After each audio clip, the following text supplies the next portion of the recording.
Welcome, I'm Dorota Trupp, qualified nutritionist, delivering to you the latest nutritional tip. This week, I have a very special guest, Andi Lew, who is well-known TV presenter and certified wellness coach based in Melbourne. Andi's latest book, called Real Fit Food, encourages us to reach out for wholesome eating and functional fitness.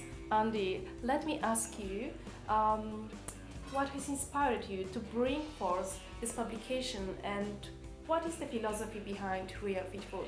Yeah, look, this is my 5th book, and what I sensed, Dorota, as a nutritionist, you would know this, there's a bit of a real food revolution going on. Oh, totally. Yeah, and we've got these foods on supermarket shelves. There are 80% of foods that just weren't there before. So I wanted to inspire people to eat real foods again, or whole foods, as nutritionists like to call it, eating as close to nature as possible and organic where possible. Yes. It makes it more nutrient dense. Yep. And the more nutrition we have in our food, as you would know, Yes, the more it fills a part of our brain called the amygdala that helps to switch off the hunger mechanism when we're full. So a lot of people who are eating processed foods are kind of going, what else can I have? Because they're not getting enough nutrition. Yeah. So what would be wrong with processed foods, to your expertise, that we should be avoiding? So listen, the derivative of the word processed is process. So the actual food has been through a process, which is interesting. As a writer, I love language, and I was like, what kind of process has it actually been through? So Yes. let's take, for example, the sugar cane, because some people are saying don't have sugar, and I personally think that it's not that we should eliminate one whole food group. We shouldn't eliminate sugar altogether. It's the body's inability to process that sugar that becomes a that much problem. sugar. Yeah, exactly. So that much sugar. Yeah. So let's look at what happened to that real food source, the sugar cane, that God or the universe, whatever you want to call it, designed that sugar cane for it to be eaten. First of all, I remember growing up in far north Queensland. We took, holidays to Townsville, and there were sugarcane fields everywhere, and Mum would say, pull over, and we would happily jump out. She would cut off a piece of sugarcane and chew on it and feel satiated. Why can... Yeah, exactly. But so why are you happy to just chew on a little bit of sugarcane and then drive off? Yet if we had a whole packet of even naturally flavoured, no artificial lollies, Yes. or candy, we just could eat that whole thing, and that's because there's no more nutrition in that processed version of that food source. So the real food source, the sugar cane, had a lot of nutrition. It had things like vitamin C, fibre, things that help to make the brain feel full when we're eating it. It also had water in it. Now that's really important to acknowledge, because the first thing they do in the process of processing the sugar cane is they squeeze the water out of it. So as you were saying, they made it more concentrated. Oh, So we're having that much sugar now. So too much. We can't hold it in our bloodstream. that's right. So now we've taken what the do we water do out. with We've taken the water out of it. The next process is that we then go and heat it up and put some chemicals through it. We turn it into raw sugar.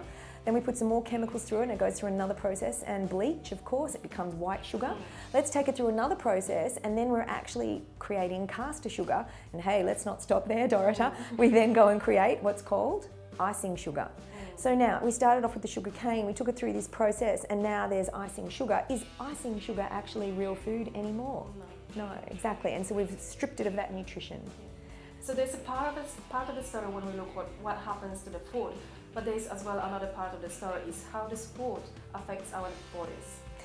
Right, well, we know... Specifically with sugar, I think there's a lot of education out there. We can watch that sugar movie that explains very clearly of what happens to our body when we ingest the substances, and it's not pretty and it's not good for us. So we all know this.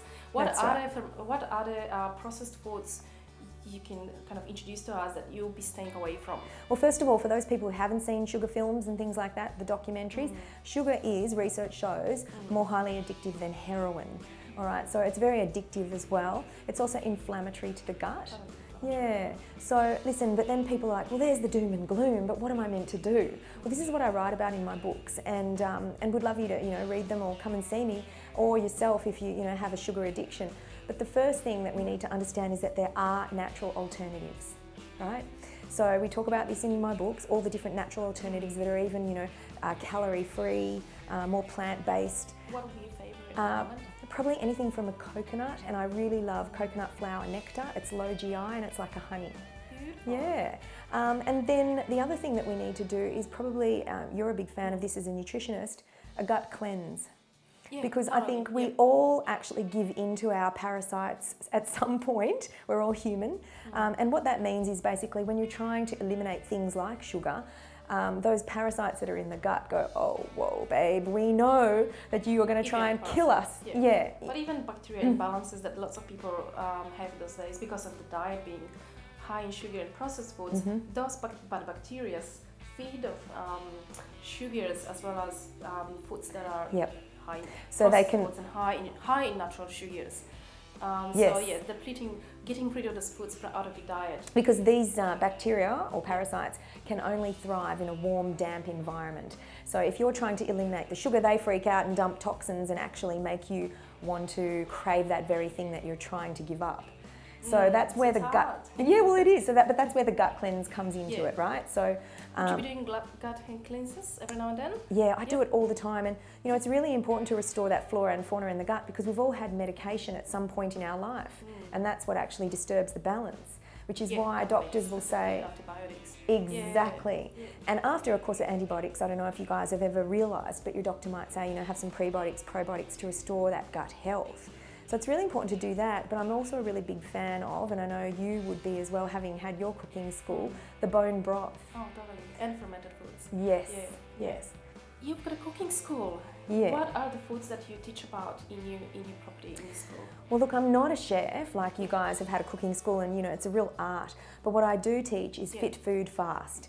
I mean, less time. Sounds really good to me. Less time spent in the kitchen means more time training or being with your loved ones or doing things that you love. So I teach you how to cook with food alternatives, alternatives to sugars, wheats, dairy, gluten, because a lot of people have intolerances, and just learning how to make fit food fast, like something that's really quick and easy, so that you can. Sounds fun and very entertaining. So I encourage everybody to visit Real Fit Food Cooking School in St Kilda. In Melbourne, yes. In Melbourne, yes. So thank you so much, Andi, for taking the time and sharing your knowledge with us. And thank you for listening.